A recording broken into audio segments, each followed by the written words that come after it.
Have you ever failed? I mean, have you ever fallen flat on your face? No? Then you've never tried anything.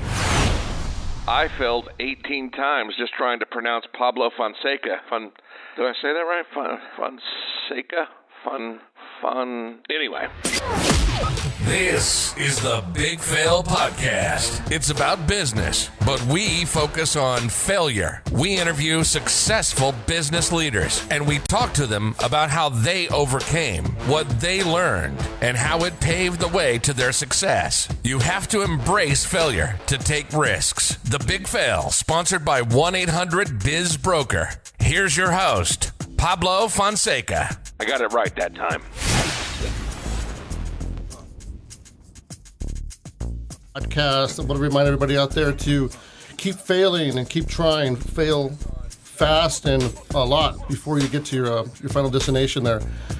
I want to welcome Mr. Marco McGuire to the Big Fail Podcast. And he was very nice and kind enough to bring over some Malbec and a plate of Brussels sprouts here from his restaurant ProAbition. Marco, would you tell us about this plate of Brussels sprouts right here? Well, this has been our signature plate since the day we opened at ProAbition. People have loved it from all walks of life. It's been such a blessing to have a signature plate at your place, and people talk about it in the reviews. And, I could go on about talking about our Brussels sprouts, but ProAbition has been a blessing, period, because I think a lot of people didn't expect us to do as well. And I think it has to do with the service and the overall vibe and just the food and just making sure you're passionate about what you're doing. But, I can tell you, if you haven't been to ProAbition and you've gone to Riverside, you're missing out.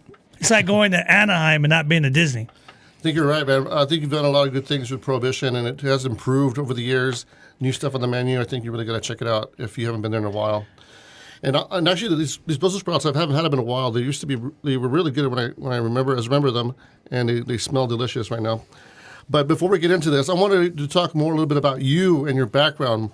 A lot of people might not know. They know you from Riverside. You're like the mayor of downtown right here, walking around all over the place. I appreciate that, but I don't know about the mayor. But but I want people to know a little bit about your background.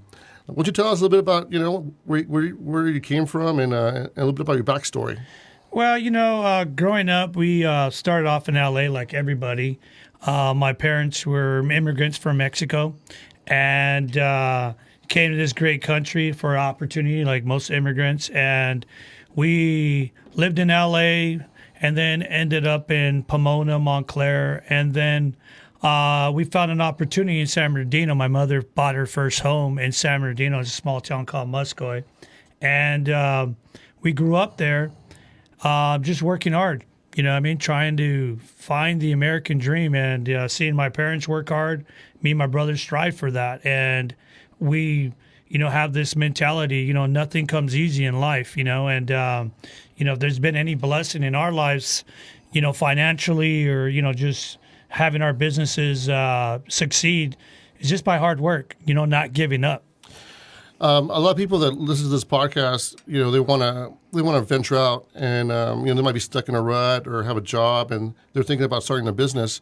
So you mentioned a lot about hard work, and that's key, right, to being successful. No, that's very key. I think when you're starting your business, there's a lot of risk involved, and there's that stress. Am I going to make it? Am I going to be able to succeed? What's going to happen tomorrow? And, when a lot of people get into businesses, sometimes we're not thinking about, the failure part. We have all these hopes and dreams, but, that failure is part of experience. It's all about learning, and, I can tell you from a kid, I was always an entrepreneur, since the age of and not to exaggerate, I was 7 years old and I was hustling already. I was out there cutting yards at 7, throwing paper, out hustling and everybody else selling candy. I mean, I've done it all. And, and it still humbles me as of today, because there's no guarantees in life, and especially in business, from the Fortune 500s to the mid-level companies to the small mom and pops. But one thing that somebody can't take away from you is the hard work. You could go to work but not show up.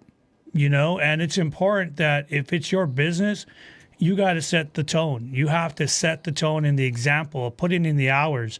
It's very important that, anything you start in life, you're giving it 110%. There's no business or businessman that could tell you a story that, I became successful because I stood home or I was playing video games. That's not the way things are going to happen, Absolutely. One of the things, besides your success in business, I've known you for a while now, and one of the things that I've been impressed about is the fact that a few years back you had an accident. You went and had some surgery done. Yeah. You had an accident, and you were pretty much paralyzed for a while. Yeah, it's crazy to say that, but about 8 years ago, I went in for a simple surgery and didn't come out of it, as I hoped it was. It was supposed to be something small op, and things happen. There's, like I said, we don't know what happens. All we know is today, but it was an operation that went bad. And I stood paralyzed. I didn't walk for about a year. Matter of fact, 2 years. And, as I was running with my brothers, our Bell Hotline, and then we just opened up ProAbition.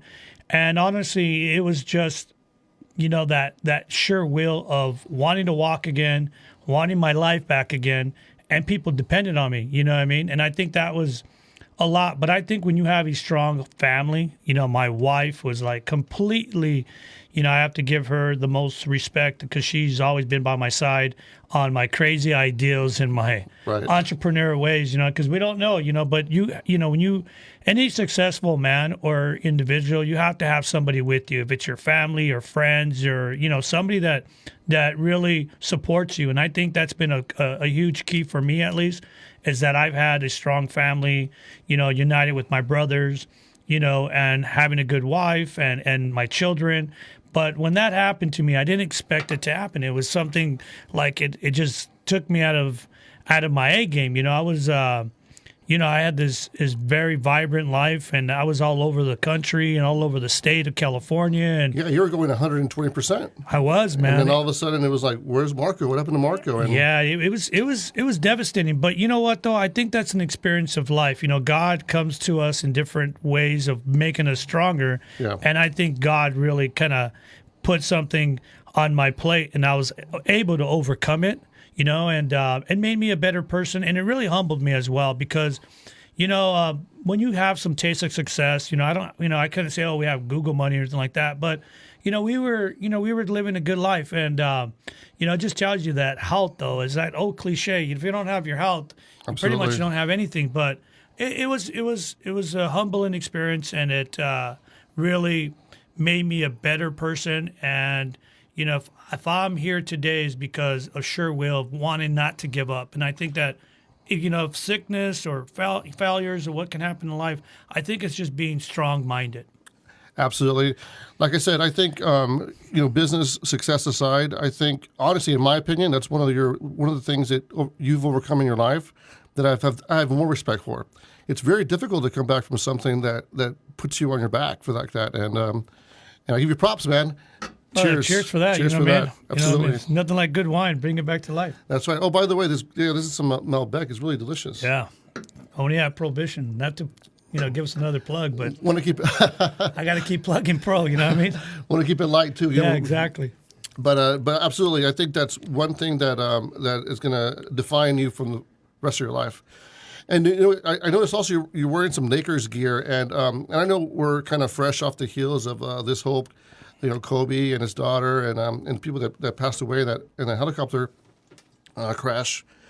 I think that Kobe passing really affected a lot of people. Yeah, I think that it affected people in so many different ways because not just because his greatness on the court, but I think what he did after, and we hear that a lot, but, many athletes, retire and then they probably go into this, retirement and they go MIA, right? And Kobe Bryant was the opposite. He retires and becomes more of a likable person. He's on all these platforms. He's on podcasts. He wins an Oscar. And then he becomes more of a reachable person, and so, we were fortunate, to have a player of that magnitude for Los Angeles, which I'm a Laker fanatic. Matter of fact, I need some help. You know what I mean? Because I watch it too much.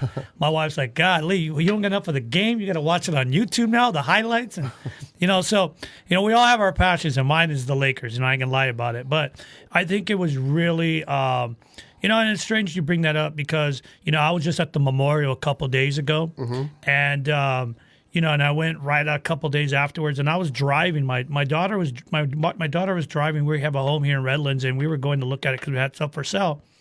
And she was driving, and I had a chance to look at my phone, and it came up because I have an account with TMZ. And when it was like a news flash, It wasn't on their website yet. And I'm like, what the heck is this? Somebody, is it real? Did somebody hack? Right. No, right? And I look at my daughter, and I send my brothers a text, and I said, "Hey, man, I don't know if this is real or not, but give me a couple minutes." And then I'm looking at all the news platforms. I'm looking at Twitter because Twitter is, that's the quickest thing to get news, right? And then all of a sudden, I don't see anything on Twitter. I'm like, okay, this is not real, right? And a couple minutes later, it's on their website, on the TMZ, and it was devastating for everyone. But for me personally, I've never met Kobe Bryant on a one-on-one. I saw him one time in Orange County at a play, and he's with his daughters, and they were small. And I've always respected athletes or superstars. We're all human at the end of the day, and you don't want to. I don't like being that person to. If I was going to a signing or something like that's different. But he was with his kids, and I was just excited like a little kid, you know what I mean? I was just like, wow, Kobe Bryant next to me. And we kind of looked at each other, and he was walking with, I think, his older daughter back then. And I just gave him that look, that smile, and he just smiled at me. And he was just cool, but I gave him that respect. And I never met him personally, but I watched so many games at the Staples Center. And then what he did afterwards, it was just devastating. And I've been affected by it, just like many people. And you brought that up. Well, we're going to be opening up a new club here in downtown Riverside, another venture called Downtown Experiment. And we're going to do a tribute to him on a mural. One of my friends that did the murals, Rudy, he lives in Miami. He's going to do this beautiful mural of Kobe Bryant. It's going to be the first one in Riverside and here at Downtown Experiment. And we chose the best artists that we know of. And I think the finished product is going to be amazing. I think the people of Riverside are going to see this mural, and it's going to be so special, at least for us as Kobe fans and just Laker fans. But I think anybody that comes to Riverside will be mesmerized with the art that we're going to do for him. And, I just hope the best for his wife, Vanessa. And, it's unfortunate. But back again, it just shows, doesn't matter where you come from economically or what power you have, or it's just people are people, and anything could happen to us.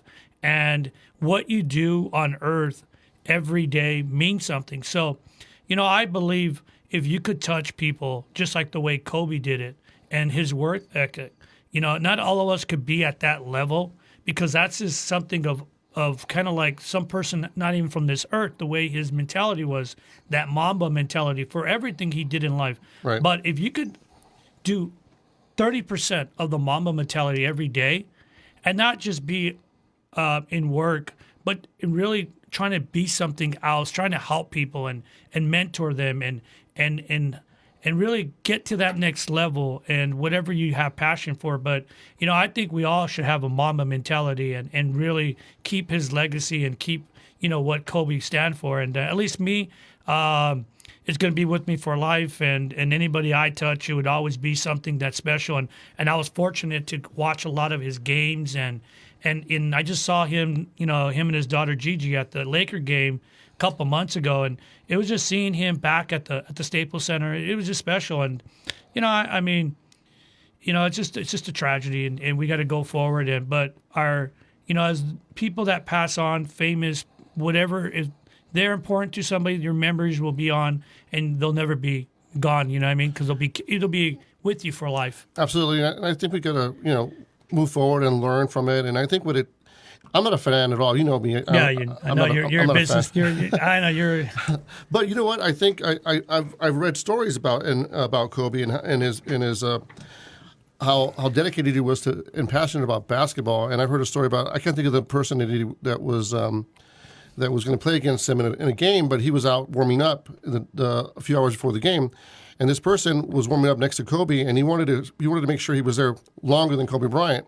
And they were there for like 4 hours straight, and this guy couldn't handle it anymore. And so he ended up leaving, and then Kobe stayed for another while. It turned out later on, after the game, he asked Kobe, "Why were you there so long? Why were you practicing such a long time?" And he said, "Well, because you're out there." And he wanted to beat him. And so the mentality that you're always there to do your best, to do as best as you can, I think that's what makes me admire a person like that. And like you said, you're at a different level when you're a sports person. I think that's why we look at people and put them on a pedestal, because not everybody can be Kobe Bryant and or a famous swimmer or whatever they do in sports. We're kind of mere mortals, right? But we can always learn about their approach to life, and I think that's important. And also, I think what affected me was his daughter was my daughter's age, and I think the very next day, the very next week after that, I booked a couple of vacations just to have more family time, because we don't spend enough time with the people we love, and if we work so hard.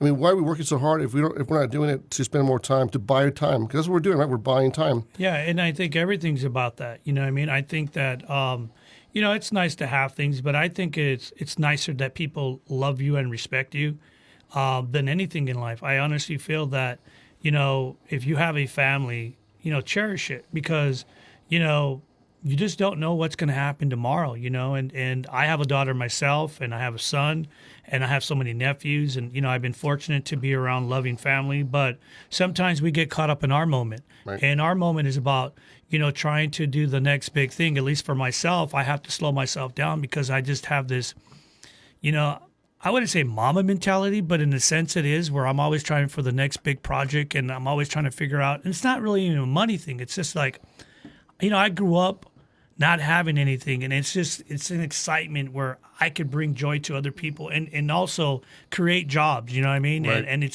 And to me, working with people, I just love being around people. I've done this, I've been that type of person since a little boy, and as I've grown on and evolved, that just brings so much passion to me. But then I got to slow down and be like, hey, I got my own family. I got to really spend time with my daughter. She's about to turn 18 in a couple months. Wow. You know what I mean? And my son's 22, 23. And, my family's already getting to that point where they create their own lives, and it's okay. But at the minute, you have to slow it down and be like, hey, you know what? I got to spend time more with my wife, with my dogs, you know what I mean? That I can consider my children sometimes, you know what I mean? But sometimes, unfortunately, tragic moments like that, and you're seeing it from all platforms. You're not just seeing it from just us. You're seeing it from the greatest athletes. Brady just put up this post the other day about the death of Kobe and how it's affected him. And there's so many people from different spectrums, and they're just talking about it, because we all got in that moment where we forget how wonderful life is, and how to cherish the people that are around you. Because, like you said, tragically, that his daughter passed away. And I think that's what hit most people, because, we all created, our lives. I'm not saying it wouldn't be a tragic if I was to pass away tomorrow, and because of so many people that I know that probably respect me and hopefully they love me.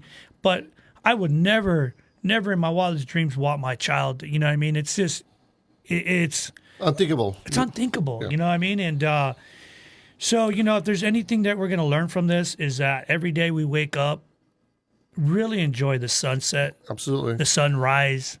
The little things that bring joy to us that we forget about. You know what I mean? I agree. Well, let's get off this topic. Let's get a little bit more light. No worries. I'm going to talk about Hotline bail bonds. That's really what has helped you. Well, you've created that, and it's helped you do other things. Talk about the bail industry. How big is it in California in relation to you guys? For us, we're very passionate about the industry. Not because we make a monetary out of it, but because we came from somewhere where we came from is a very poor background. We saw a lot of things. And we were in neighborhoods that weren't the best. But one thing I could tell you is that what we were passionate about doing is helping other people in need. and a lot of politicians don't see it that way. And unfortunately, they see us on a different light. But, I think that we've been really successful because we've always never saw it like a business. We wanted to really help people. And it's a constitutional right. I don't believe there's going to be an algorithm or a politician that's going to try to fix things when they don't have a solution. Unfortunately, we're not a part of what goes on in the street when somebody gets in trouble with with a criminal case, but at least we're there for them to get them out of that jam. And the way the whole bail industry has evolved, people don't know this, but it's much easier now to get a bond than ever before because we work with so many payments that you don't have to put a home and you don't have to go through all this red tape. You know what I mean? But what we're fighting for is to keep the constitutional right. It's a right for somebody to fight their case. It's a right for you to get out and not wait for a probation officer, not wait for a computer to figure out, do you fit the right specs on the data? An algorithm will never figure that out. If you don't know what an algorithm is, it's pretty much a computer figuring out who you are and do you qualify. Right. So what you mean, just so people don't understand, when you get arrested, you haven't been convicted of a crime yet, and you're going to sit in jail until you go to court. And so bail allows you to get out as soon as you can, whereas you're saying this other system might make it not so clear cut. No, because a lot of the politicians are thinking, that this is targeted towards the Latinos, towards the black community. No, it's not targeted towards that because I can tell you we bail out everybody. Unfortunately, my Latinos get, there's some parts, there's some areas that get more in trouble with criminal cases or the black communities. But at the end of the day, one thing I could tell you is that most of our clients, when they call us, we're there for them and we answer their calls. We're not just, yeah, it's a part of the business, like anything else. But if you imagine just waiting 2 or 3 days in some red tape bureaucracy, and unfortunately, and I'm not talking bad about my local politicians, but most of these politicians have never been in the hood. They've never been in that situation. They want to write up these laws that they don't understand, and then if the stuff goes into some chaotic situation, it becomes a fiasco, then they say, well, they're no longer in that seat, right? So they walk out and let the other guy handle it. But it's all a PR stunt. You can't just create new laws or create, this sounds good, but let's do this. Let's really look at let's look at the X factor. What's going on with our education? What's going on in our communities? What happened to all these community programs? What happened to having these teachers really teach? What happens to our mentors? Maybe if we focus more on that than trying to figure out, let's think of a new way on some system because it's targeting the poor or targeting the minorities. Let's figure out and put some more time. And unfortunately, it's always about money, but let's figure out the time to really figure out what's going on in these neighborhoods. Let's prevent the crimes. Let's prevent the crimes. Yeah. Because I really believe that's the X factor. I grew up in a poor neighborhood my whole entire life. I can remember, being in Muscoy, there was no community center, and we're talking 30 years ago. There was no community center. When I lived in other neighborhoods, a little better than Muscoy, yeah, but that's the problem, that children don't have nowhere to go after school. If you're having problems with homework, who do you call? If your parents are working 2 jobs or you don't have parents, you know what I mean? So I think the politicians should really look at those matters and then really trying to figure out, we're going to try to get this whole system and change the legal system. I think the legal system does have flaws, just like everybody, like any industry. But I think the fact of the matter is, let's try to get our children better educated. Let's try to get them better mentors. Let's open up the community centers. What happens to the individuals that go to prison and come out? What do they do next? Those are the programs that they need to work on. And maybe people wouldn't commit crime because, unfortunately, if you break the law, there's got to be an accountability, though. Absolutely, we can't just let everybody you know what? Let them go out free. The next day we'll let them go out free. But, that doesn't work. You got to have a solution. You can't just make up things and hopefully it works. No, I agree with you. I think it's a lot more of a complex issue, and it all starts with the communities having opportunities and the chance to live up to their dreams as well. Yeah, we've been doing this for almost 20 years, and I could tell you that we worked really hard. in every office that we have all over California and some through the states. And I can tell you, we've never once ever undermined our customer. Never once did anybody, in a way like a lot of these people think, in a shady matter or not in an ethical matter. I could tell you one thing. Me and my brothers have always been straightforward, transparent in our business. And even though, we've had our learning curves, but we've always been a very ethical company, and we've always wanted people to, the way we wanted to be treated is the way we want to treat our clients, because we've been in that situation. We've been in that storyline, and you get in trouble and who do we call? You want to trust somebody. Unfortunately, most of these kids that are coming out of these neighborhoods don't trust politicians. They don't trust cops. They don't trust judges. They don't trust probation officers. Who do they trust? A bail agent, because we're not looking at all that red tape. We're not going for the next seat. I'm not running for government. I'm running a business, and of course I'm going to have certain things, but every business has a cost, and people don't realize that. But I think if they really look at the root of the matter, they would really appreciate what bail bonds does for California, what the insurance does, and we're regulated. I don't know this notion that a lot of these politicians think that we're running like cowboys. We're insurance agents. We're regulated through the Department of Insurance. Right. We've always done things the right way, and if not, we made adjustments to make sure it got corrected. No, absolutely. I can tell you're really passionate about this, and that's good. You're passionate about everything you do, and that's what I like about you, Marco. Marco, I want to just thank you for being here today. I really enjoyed our time together. I want you to get out again your shout outs to the new restaurant. When is Downtown Experiment going to open? Well, we've been working on Downtown Experiment for about 2 years, and we've ran into a couple of bumps in the road, but just like what this show's about, your failures, That's right, yeah.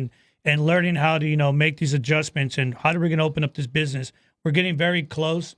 I'm hoping somewhere between the middle of April, but I think it's going to be a really good venue for the city of Riverside. Riverside's growing, it's grown in the last, 5 to 10 years. And in the next 5 years, it's going to be, a city of, a very cosmopolitan city. We're going to be amongst the Newport beaches, the Los Angeles, the cities that people talk about a lot. And the growth is amazing, and, what they're doing. And I praise, the people that are doing these moves, and, businesses that are coming involved. So, to me, we're just excited to be in this city and what we're about to bring with Downtown Experiment. We've done a lot of work. We brought the best designer, right, Davis Inc. And hopefully when we, finish this masterpiece, people are really going to enjoy it. And it would be a part of the city that, it'd be another part that the city of Riverside would be happy with. And just like ProAbition, hopefully it's successful. I think it's well on its way to being successful. I think you're doing a great job putting out a great product, and I'm looking forward to seeing it. I want to invite everybody to subscribe to the podcast at bigfail.biz, and maybe we'll send them some information about when it opens. Maybe we'll give them some free passes to get into the club. If you're okay with that, Marco? No, definitely. I mean, we could do some passes for the grand opening. We're gonna do something very hot. We're hoping that we bring in different artists, different high-profile celebrities, because we really want something. We want that buzz, and we're going to be promoting it a lot, just like we do most of our businesses. And we definitely will give out 4 to 6 passes for our grand opening. Sounds good. So again, everybody, just go ahead and please subscribe to our podcast at bigfail.biz, or like us on Facebook, and we'll let you guys know when these passes will be available, and let you send some over for you guys. Marco, again, thanks for coming out. I want to thank you for coming out. I want to mention Hotline bail bonds, ProAbition, for this great food here. I'm going to start eating them right now. The Brussels sprout looks great. And DTE. Yeah. I want to also thank our engineer, Steve, with RiversidePodcast.com. And I want to thank everyone for coming. Again, I remind everybody, keep trying your best to reach your goals. And remember, failure teaches you things. When you succeed, you hardly learn anything. Pablo, I just want to tell you thank you. Me and you've been friends for over, I don't know how many years, over a decade, maybe 15 years. And I remember the day that we met, and I've evolved so much. I mean, you brought me so many books, I can tell you, I mean, if it wasn't for you, I wouldn't be as smart as I am today. I don't know about that, but I appreciate it, man. No, the guys, if you guys don't know Pablo Fonseca, we met many years ago, and I wasn't a sharp tool as I'm today, and the guy has made me. I feel that I have a lot to thank you because you helped us so much with Bell Hotline. If people don't know ProAbition, the master and the brain behind ProAbition was Pablo Fonseca. I can tell you he had a lot to do with the success of all of our businesses, and that's why we've always kept you in our circle. And I think in any circle you have to get good people around you and not be one of those people that are afraid to bring smart people around you, because I can tell you, Pablo's always been a lot smarter than I was. And I was just a hustler, you know what I mean? And I was like a diamond in the rough there. And, I just want to tell you thank you, Pablo, because you've always been a good friend, but you've always been a guy that I admire in a sense that the intelligence and, your EQ. One book that I remember reading multiple times is the Emotional Intelligence 2.0. Right. And that book really opened my eyes to really be like, hey, you know what? I probably wasn't the smartest kid in high school, but I can tell you one thing, people. I know people, and I've evolved around people, and I really wanted to, make myself better. So I was like that sponge. When I saw somebody smart, I was going to hang out with you, and I was going to ask you all these questions. I was going to have that kind of Kobe mentality, you know what I mean? And want to learn as much as possible. And, I just been fortunate to be around good people like Pablo and my buddy Steve over here doing the engineering. And it really takes a team effort and you wanting to be a better person. So, if you're listening to this podcast, keep listening because Pablo's going to be bringing around some great guests. And I'm just excited that, you put this together, Pablo, and I'm here for you, buddy. And, I love you, man. Thanks a lot, man. Really appreciate it. Appreciate it. Cheers, bro. Until next time, again, thanks a lot to everybody listening. Remember, keep failing out there because you're not going to get to succeed unless you fail a few times. Thanks a lot for joining us. Thank you. You've been listening to The Big Fail. Failure should be our teacher, not our undertaker. Failure is delay, not defeat. It's a temporary detour, not a dead end. We hope you've gained some killer insight from this podcast. Until next time, reach out on Facebook at Big Fail Podcast and visit our website at www.bigfail.biz. Never let success get to your head. Never let failure get to your heart. This is The Big Fail, signing off.